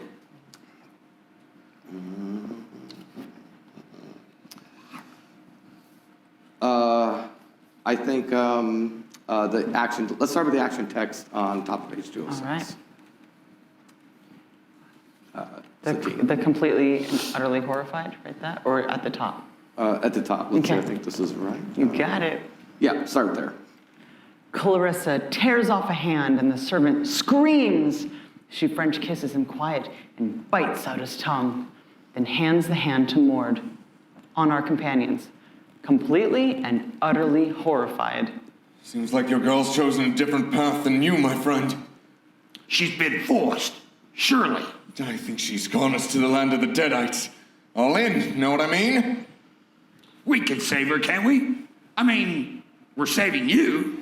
There must be a way to save her. I say we kill the vile lich first and then worry about your girl later, okay? Domodrid casts Tasha's hideous laughter on Clarissa, who suddenly doubles over in non-stop chuckles. Can I throw a vampire pun in here? Okay, yes, go ahead. Hey, Clarissa, what's a vampire's least favorite meal? A steak. You're welcome. You're so welcome. Nice. Okay. That was great. That's great. A steak sounds really good, actually, right now. All that blood is getting me hungry over there. Oh, God. I ate already. You ate all. Okay, so good. So Patrick, let you work that into line 212 if you before or after line 212, and then we'll go on to line 213. Cool beans. Veritas, okay. Hey, Clarissa, what's a vampire's least favorite meal? A steak. She might die of laughter now. Yeah, could happen. They all nod in agreement. Mord looks up from the servant's hand he's been feasting on. Okay, it wasn't that funny. It's like the oldest joke known. Give me a hand. Can I try one using the steak line? Yeah, absolutely. Okay, it wasn't that funny. It's like the oldest joke known. A steak, come on. It's not even spelled the same way.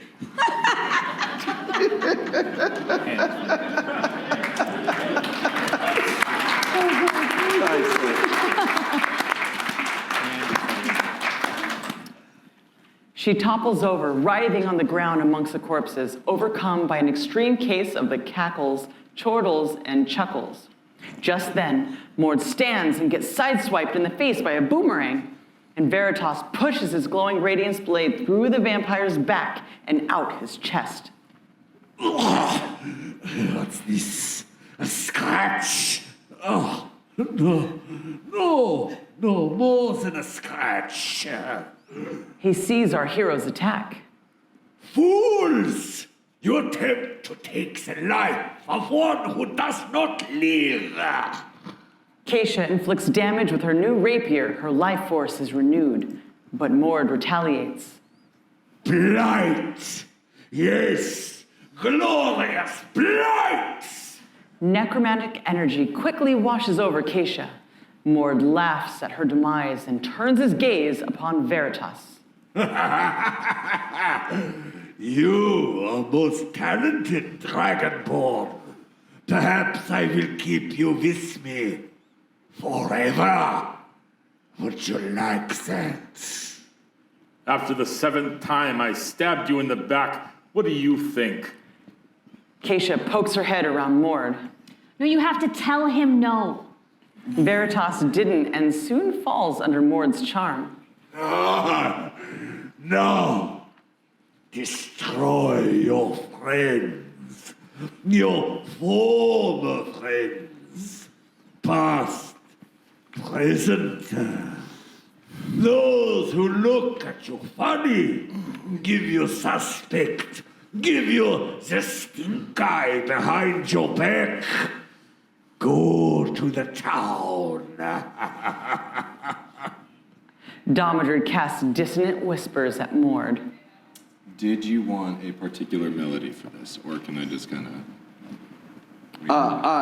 do whatever you think works well here, Patrick. Good luck. I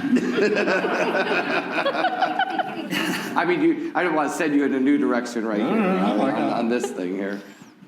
Oh Lord, here I have come.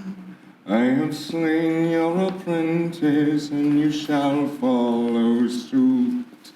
You here in your stronghold hour, we have killed so many of your kin, and you're next. And that's a bonus action, right? I mean, you do that in the melee round as a bonus action. I don't. Did it go faster? I don't. No, I was mocking so D&D rules. I do that. Oh my goodness. That's the kind of thing that also like freezes time for half of that. So yeah, it's a bonus action. I sure you rolled high. Yeah. I just Low sorry. save. I love Dungeons and Dragons, but you know, I just can't help it. Let's pick up right after that, Satine. Whatever the desired effect might have been, Mord's legendary resistance negates it. Ha! I reject your dissonant whispers, and you are eliminated from this reality show. Give me another chance. I missed the memo. Domodred dramatically plunges the Horcrux stake at Mord, but shamefully misses spectacularly. Mord scoffs and backhands Domodred, who reverses into a wall. Take that, wretch, for daring to try to stake me. Veritas, still under the Elder Vampire's charm, attacks Domodred. I'm so sorry. On the other side of the room, the rogue sneaks up behind Mord, striking him with a rapier, finally pushing it deep into his back, the sword now protruding through his chest. Mord howls in frustration, slowly inching his way off the blade. When in range, he struggles to bite Keisha. The thirst takes precedence over all. I must quench it. Slake my thirst. Domodred gives it a second try, rears back, the stake up high, elbows out. He thrusts. The Horcrux stake hits Mord straight. Oh, man. He thrusts. The Horcrux stakes. Oh, boy. Okay.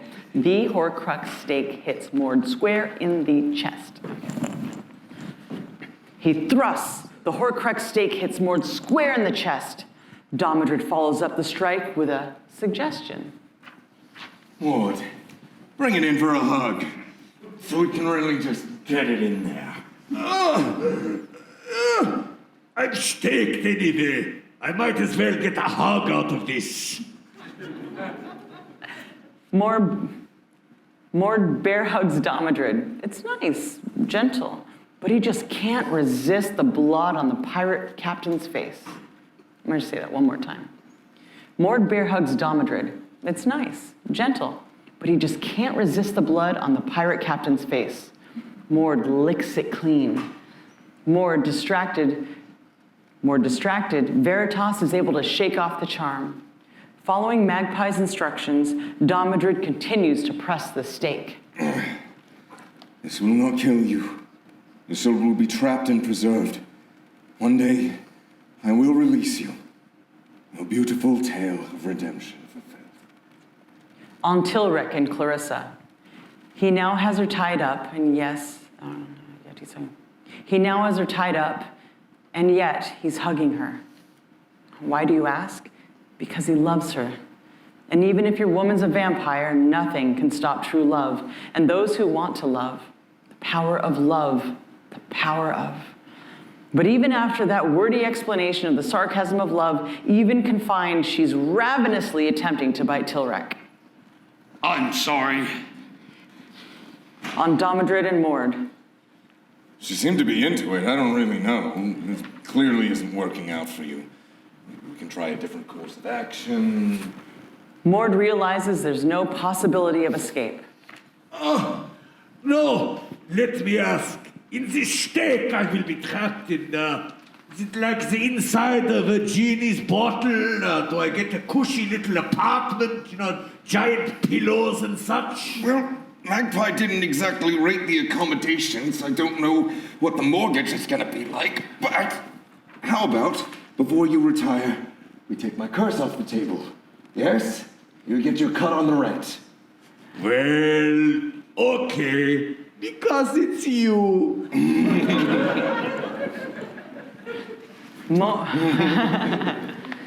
Moments later, at count 18, just as Magpie predicted, the stake activates. A conjured wind whips through the room, spins around Mord, and body and soul disappears in the stake. The stake remains suspended in space just for a beat, then falls. Domodrid catches the sizzling stake, bloody darn tootin' hot. On Domodrid, color and health returns to his face as the curse is lifted. Oh, yes. Yes. Thank you. From me and my crew, we owe all of you a debt of gratitude. Domodrid and his companions gather close around Tilrek, holding Clarissa's unconscious body. We have to do something for my love. Domodrid stashes the stake and pulls out a deck of cards. I have here the Red Opera deck of endless possibilities. He pulls a card and reveals it. The Mother of Mirrors. I call upon the Mother of Mirrors. The card floats up, shifting into 3 mirrors, representing 3 possible futures for Clarissa. The card floats up, shifting into 3 mirrors, representing 3 possible futures for Clarissa. 1, Clarissa lonely. 2, Clarissa with Tilrek. 3, Clarissa with Tilrek and our heroes. Clarissa can't choose for herself. It lies upon us. Well, I, for one, am down for more stabbing. Please, save her. Tilrek gently kisses Clarissa's forehead. I agree. Save her it is. Domodrid takes the 3rd option, hoping it's the wise choice. Extreme close-up on Clarissa. Her eyes flutter open. She blinks and looks into Tilrek's loving face. Tilrek? Fade in. Yeah, oh yeah, good, okay. I'm gonna cut there for a second, but we don't really need to, so let's go on. This next scene is just Mord with some action tests leading into it, so go ahead, Satine. Fade in. Interior, Horcrux Stake Manor, pocket apartment, now. Horcrux Manor is minuscule by any reckoning with no exits. Simple furnishings give the place a vampire sense of home. A coffin leans against the left wall, a short table in the middle, and a large stone fireplace dominates the right wall. Mord Albatro sits in a tall leather-backed chair next to the fire, his feet up, slowly sipping blood wine from a goblet. Mord utters quietly to himself. The camera moves closer, so to... Did you get mutters? Mutters. Mord mutters, or mutters. Let's just make sure and get that line again. Mord mutters quietly to himself. The camera moves closer, so to better hear. Domodrid still. Cassia. Veritas. Tilrek Shalgren. Domodrid still. Cassia. Veritas. Tilrek Shalgren. On fireplace mantle, voodoo dolls of the 4 companions sit on the mantle with pins sticking out of them.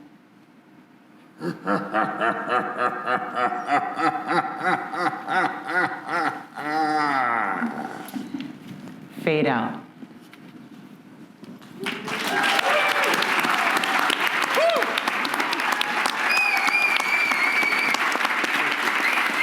Thank you.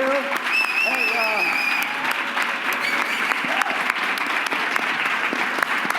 let's all stand.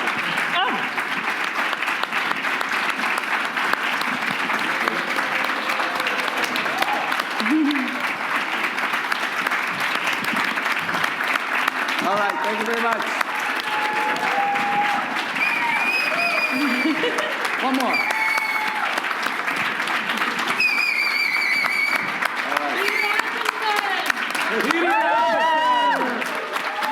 All hail Peter! Thank you. Satine! All hail Peter! Steve! Steve Potter.